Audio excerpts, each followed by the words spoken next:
Imkite tada dovanų lietų, aš manau. Dovanų ką? Lietus yra tokia tema, dovanų lietus. Gerai, dovanų lietus. Ne, kapitonė, kaip sakyti. Kuris iš mūsų kapitonas?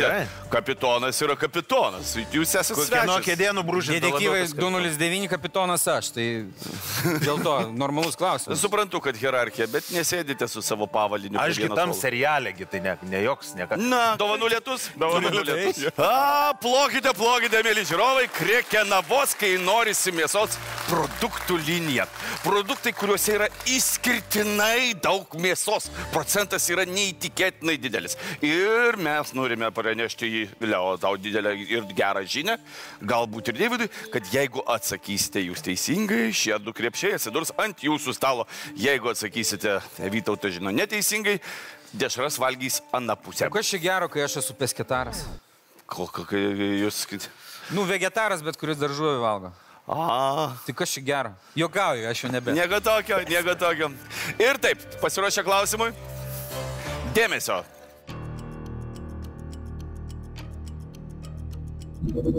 Kokį priedą telefonui galėjo laimėti Jungtinių Amerikos valstijų gyventojų 2014 metais? A. Žadintuvą skleidžiantį čirškinamo šoninės kvapą.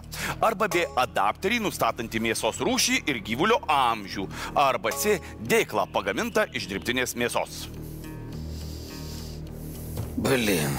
Na, vegetarė. Kuku. Tu Amerikui buvęs? Buvęs Amerikoje. Tai yra atsakinėkai klausimai. Gerai. Aš galvoju, gal kvapas yra sudėtingiausias dalykas, ką galima padaryti. Skleidžiant čirškinimas šoninės kvapą. Tai tu, manai, įeina į sudėtingumą. Žadintuvas. Žadintuvas bet aš taip norėčiau atsikelti. Telefonui galėjo... Atsiprašau. Nors tai galėtų būti priedas, kur... Klausyk, atsiprašau. Tu kapitonas, ne? Jo. Žiūrėk. Telefonas 214. Koksai buvo? Mobilus jau buvo, taip? Ir išmanus buvo, taip. Išmanus, mobilus, visi tikrai turėjo žadintuvo. Kam reikalingas dar papildomas priedas žadintuvo? Kad su kvapu. Bet Leo, tu įsivaizduok, tu guli lovytėje. Ir vietoj to, kad tau ten būtų link tavęs dūmelis. Iš praktinės pusės, atsiprašau, Andriau, jūs kapitonas visos laidos.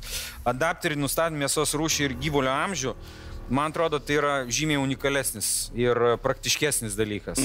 Nes, iš ties Amerikoje su tokiais kiekiais įvairiausiai, net nebūtinai mėsos. O pats norėtum tokio? Aš? Tokio adapterio. Oi, ne, aš norėčiau, nenorėčiau. Kažkaip man su dieta tai nesusiję, o formą reikia palaikyti. Kapitonė, jūs su mumis? Jo, Vytautai.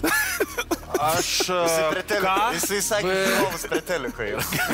Klausyk, čia iš pirmo klausimo eini jau mėgoti? Gerai, Dėklas, tu pakomentuok, ką aš logiškai mėginu. Jis penktadienį vedė renginį, šiandien šeštadienis. Sunku žmogui. Trečias, dėkla pagaminta iš dirbtinės mėsos. Man nelabai fenkšu ir nemanau ir tau kažkaip. Čia mes kalbam apie, kad laimėti, tai čia kažkur kažkas žaidė. Čia nenusipirkti, o laimėti, ne? Gyventi. Nu, taip. Tai dėkla pagaminta iš dirbtinės mėsos, tai realiai visi telefono dėkliukai gali bet kokie būti. Nu, man net neįdomu. Jeigu aš ir mėsaėdis visą valgys. Įteikiu dėklą iš dirbtinės mėsos. Ir kas iš to? Aš dabar vaikščiosiu ir girsiuos, va, dirbtinės mėsos dėklas jums kaip rezonuoja moteris. Jums labai patinka. Ne, patikrinu. Adapterį nustatant mėsos rūšį ir gyvulio amžių. Vienintelė pagalba ir jau norėsiu atsakymų, tai yra, toje loterijoje galėjo dalyvauti bet kuris JAV gyventojas. Bet kuris. Aš tai gal... Gerai. Padės suprasti. Ir 3, 2. Nežinau, arba B. 1. B. Taip, B. Adapterį nustatantį mėsos rūšį ir gyvulio amžių. Taip. Ne, gerai B, bet vėlgi dabar pastikrinam. Aš galvoju, kad A, bet visada, kai aš kažką galvoju, ko šitam žaidime... 7 kartą jau galvoju. Neprileiskit manęs galvoti.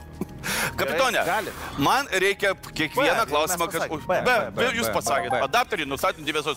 Viskas, bravo, plojam kapitonui už ryžtą. O dabar dėmesio, aš primenu, kad... Jeigu teisingas atsakymas, tuomet štai šios pintinės pilnas Krekenavos produkcijos. Krekenavos, kai norisi mėsos produktų linijos, keliaus pas jūs, jeigu jūs neteisus, džiaugsis Deividas ir žiūrėkit, jau šypsosi Mantas Katrinis. Nori pasišpinėti? Gali duoti čia, iš tikrųjų. Gerai, vos pasidžiaug. Ir dėmesio teisingas atsakymas. Ar norėtumėte pabusti nuo vytintų dešrų ar dešrelių skleidžiamo aromato? O gal mintise fantazuojate apie kitokius mėsos gaminius, kviečiančius lipti iš lovos? 2014 metais amerikiečiai galėjo laimėti išskirtinį prietaisą telefonui, apie kurį vien išgirdus burnoje ima kauptis seilės. Taigi, šoninės ir kitų mėsos produktų gamintojas Jungtinėse Amerikos valstijose pasiūlė laimėti prietaisėlį, veikianti su nemokama programėle ir skleidžianti čirškinamos šoninės kvapą. Su ta pačia programėle, atsisiuntus čirškinamos šoninės žadintuvo garsą, rytą buvo galima nubusti itin lengvai. Tik įsivaizduokite, užuodę kvapnę šoninę ir išgirdus, kaip ji čirškia, kaip mat šoktumėte iš lovos ir lėktumėte virtuvėn tepti sumuštinio su karštai rūkyta dešra. O gal užsimanytumėte vytintos, o gal virtų dešrelių? Gaila, kad dabar tokio prietaiso nebegalima nei laimėti, nei nusipirkti. Nieko čia super. Iš reklaminio... Ir tai neteisingas atsakymas. Iš reklaminio klipo moteris vien tik ir norėjo šito priedo. O 2005 metais buvo atrastas toks priedas, kur galėjai iš vis nustatyti žadintuvą, atsidarydavo dėžutė ir vyno kvapas. Galit vieną truputėlį, aš atiduosiu. Aš negaliu. Ne, aš tikrai atiduosiu. Vytautas norėjo iš tikrųjų varianto A. Duokit žmogui. O turi telefoną dar? Aš turiu telefoną. O ką? Pabandau. Jūs bandysit prijungti Krekenavos liniją. O šitą, sveikinu, tu atspėjai. Jo, reikia telefoną. Aš pasirinkau B labiau negu tu. Ką tu darysi? Ai. Toks, jeigu būtų. Man atrodo, kad jungtys ne tos.